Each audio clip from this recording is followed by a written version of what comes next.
मैं सुनिया कि 14 अगस्त आ रही है, सारे एक दूजे ਨੂੰ ਮੁਬਾਰਕਬਾਦ ਦੇਈ ਜਾਂਦੇ ਆ, ਅਸੀਂ ਵੀ ਦੇ ਲਈਏ। मेरे वालों भी एक सादी मादी जी मुबारकबाद कबूल करो, क्योंकि ना तो मैं आपदे मोटरसाइकिल की बांसरी कढ़ाई है और ना मेरे को वाजा, क्योंकि अजकल मुहिबे वतन सिर्फ उन्होंने समझा जाता जिंदे को जिड्डा वड्डा वाजा होवे। हुण फिर तुहानूं भी चाहिए कि वड्डे वड्डे वाजे लो, बजुर्गों भी लैके दो, क्योंकि जिंदा वाजा नहीं होंदी कादी आज़ादी। वाजा लैके दिन रात गलियां च वजाना, ऐतकी पता लग जाए दुनिया नूं कि पाकिस्तान च जश्न आज़ादी आई है। दिन रात बस पाँ पाँ पाँ होवे, बस कोई ना देखे कि आंढ गुआंढ ज़ईफ बीमार है, कोई बच्चे सुते आ, बस दिन रात सब दा जोर पाँ ते होना चाहिए। तो जिन्हां ने आज़ादी वास्ते अपना तन मन धन हर चीज़ बीवी बच्चे माँ प्यो कुर्बान कर दिते, उन्होंने की पता वाजे की कदर दा।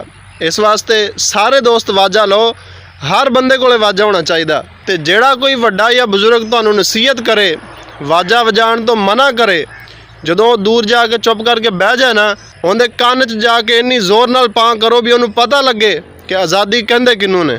तो अगर कोई मोटरसाइकिल ते साइकिल ते कोई पैदल तुरिया जांदा होवे, उहदे पिछों हौली देने जाके कान च ऐसी पाँ करो कि त्रौ कढ दे आउंदा।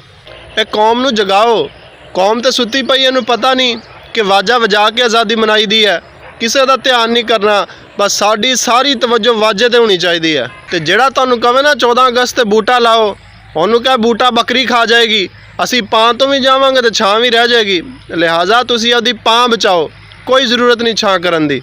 बस हर छोटे वड्डे कोले वाजा होना चाहिए, कोई बंदा कोई बच्चा कोई बुजुर्ग वाजे तो बगैर नहीं होना चाहिए, क्योंकि जिंदे कोल वाजा नहीं वो भी कोई मुहिबे वतन है। तो जे इस कौम के शेरां वर्गे जवानों ने आपदे मोटरसाइकिल दियां बांसरियां कढ़ा के दिन रात पाँ पाँ ना की, मोटरसाइकिल ते 3-3 जने बह के वाजे ना वजाए, तो फिर पता किवें लगेगा भी ये किन्नी पढ़ी लिखी फैमिली दे नाल बिलोंग करते हैं और इन्हां दी जवानी फिर किधर जाएगी।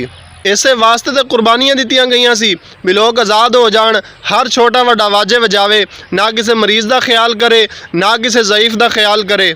और जिवें ना एक आदमी सी, उन्हें अपनी बीवी दे थप्पड़ मारिया, बीवी रोन लग पई, हुण नाल उहनूं चुप करावे तो नाले उहनूं कहे कि बंदा उहनूं ही मारदा जिंदे नाल प्यार करदा।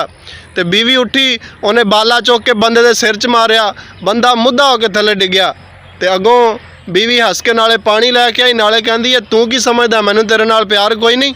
तो लिहाजा साडी पाकिस्तान दे नाल मुहब्बत भी वाजा वजा के साबित होएगी। इस वास्ते हर बंदा वाजा लए, वाजा वजाए।